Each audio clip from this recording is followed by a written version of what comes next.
Halo rekan-rekan perjuangan, asik.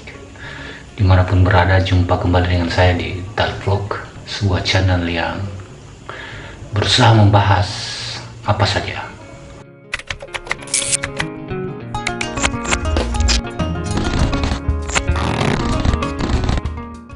Kali ini kita akan membahas mengenai seni mural, sebuah alternatif komunikasi yang ternyata mendapat beban secara politik. Bahkan hari-hari ini fokus kita terserap pada sebuah karya yang cukup fantastis, 404 Not Found. Lalu apa fungsi mural pada awalnya? Bagaimana mulanya sehingga kemudian ia menjelma sejenis kendaraan untuk membawa kritik pada kekuasaan?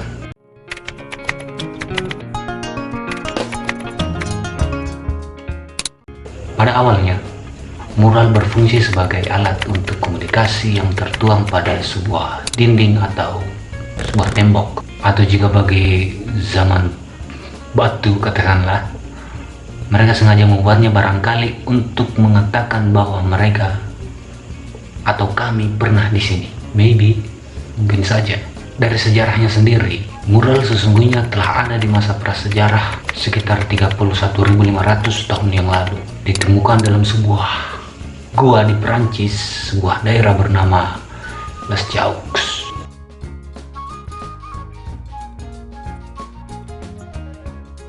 Dipenuhi mural-mural yang ciamik, filosofis, dan tentu saja otentik. Mengapa otentik? Bayangkan, di zaman yang seringkali disebut sebagai zaman batu, sebuah generasi bisa menelurkan karya sebaik itu. Penemuan karya seni ini juga sekaligus memancing reaksi dunia sebagai karya seni prasejarah terbaik yang pernah ada. Terutama ditambah dengan satu fakta lain bahwa negara ini, Prancis, memang dipenuhi dengan mural-mural prasejarah. Hingga waktu-waktu selanjutnya seni mural kian bertumbuh dan berkembang. Dan pada saat bersamaan, karya mural itu sendiri berfungsi seturut keinginan sang seniman. Tak lagi terbatas pada fungsinya menyampaikan pesan. Salah satunya sebuah karya terkenal dari Pablo Picasso atas sebuah peristiwa penghukuman tentara Jerman yang terjadi di sebuah desa kecil yang diantara penduduknya adalah masyarakat Spanyol. Ya, mural kemudian menjadi sebuah monumen ingatan bagi satu generasi atas sebuah peristiwa tertentu.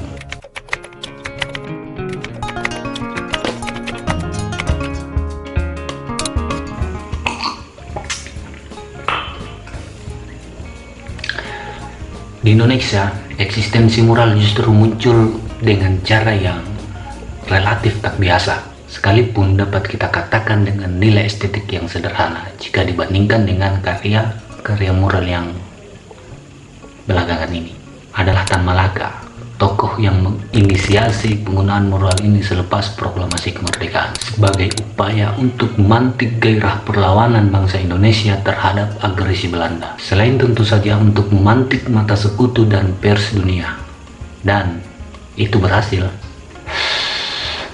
Muhammad Yamin, pelaku sejarah, dalam buku Proklamasi dan Konstitusi Republik Indonesia mengatakan, semboyan ini berisi petunjuk bagi bangsa yang belum insyaf dan berisi nasihat bagi bangsa yang hendak menjalankan agresi ke dalam negara republik yang baru berdiri. Ya, sekalipun memang pada akhirnya perang kemerdekaan tetaplah meletus.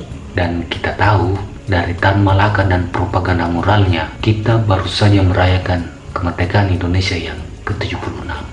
Ya, itu lagi, sekalipun dengan segala carut-marutnya.